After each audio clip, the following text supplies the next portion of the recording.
Welcome to another coffee video, Washington and Old Dominion coffee traders. So we've had talks about coffee in general, specifically why you should drink Washington and Old Dominion coffee. We haven't really talked much about preparation, which I think is key. So here I'm gonna make some coffee for you, and I'm gonna tell you why I think this is the way to go, and hopefully you'll all give it a try. So right here we have, on the left, we have a coffee press, which I'll speak to in a bit greater detail shortly. Next to it here I have a freshly roasted half pound of Washington and Old Dominion Mexicali Blue coffee, and it's been ground to a drip level. And here on the right we have 12 ounces of crystal clear Reston H2O. Certainly we have many choices for how we might decide to prepare our coffee. Of course, the pods are all the rage today. Many people might use a coffee machine with a filter in it, and some of the old timers may like a percolator, which I use on occasion. So of course espresso machines. But here's my favorite, is the press, and I'm gonna show you why. Quite simply, the key to the press is the metal screen. So why? Of course, it keeps the grounds out of your coffee, which is good, so you don't have to catch them with your teeth. But it serves a purpose that you may not be aware of. So as you know, many coffees rely on a paper filtration system. This is what you'll find in a percolator.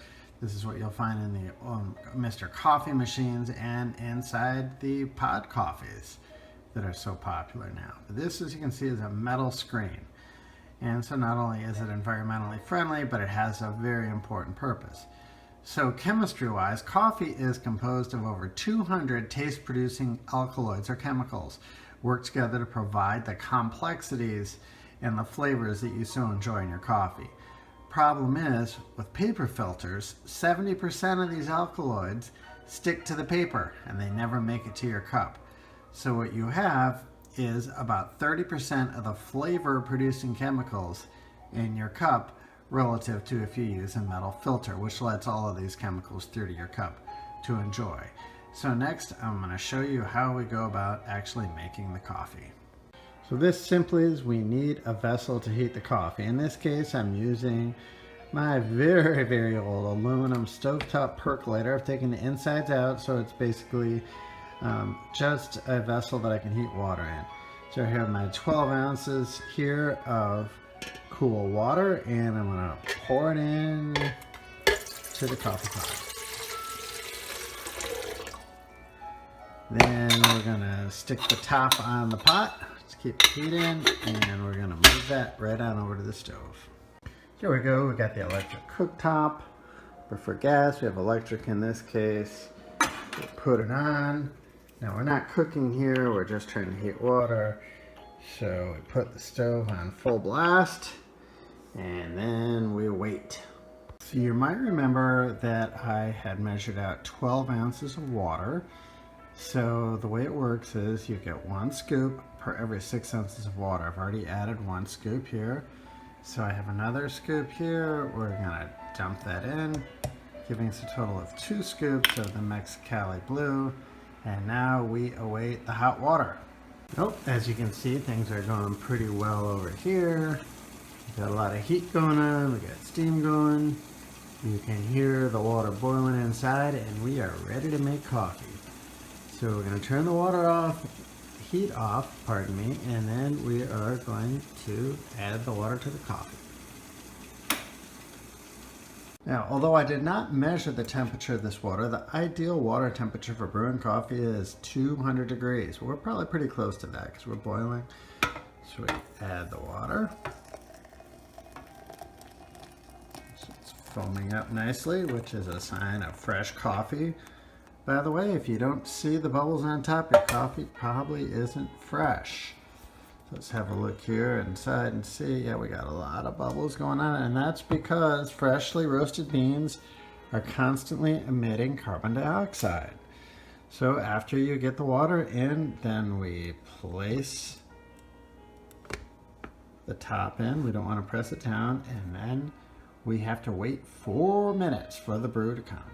Okay, we've waited the requisite 4 minutes, give or take. I didn't time it. So now it is time to press the coffee. Now you don't want to be doing it too violently. Nice and slow. Pushing the grounds down underneath the coffee to the bottom of the press, leaving you the wonderful coffee on top. So here we have our freshly brewed coffee. We're gonna pour us some here, and we are gonna have a taste and see how we did. See, it's nice and fresh looking. Bubbles on top. Nice clarity. And I wish you could smell the aroma because it is wonderful. Okay, so now let's have a taste. Quite a change going from that beautiful coffee to this mug, but it is critical that you can see that I actually do drink and I do enjoy the stuff that I brew. So here we go. Here's the first taste. Very nice and smooth.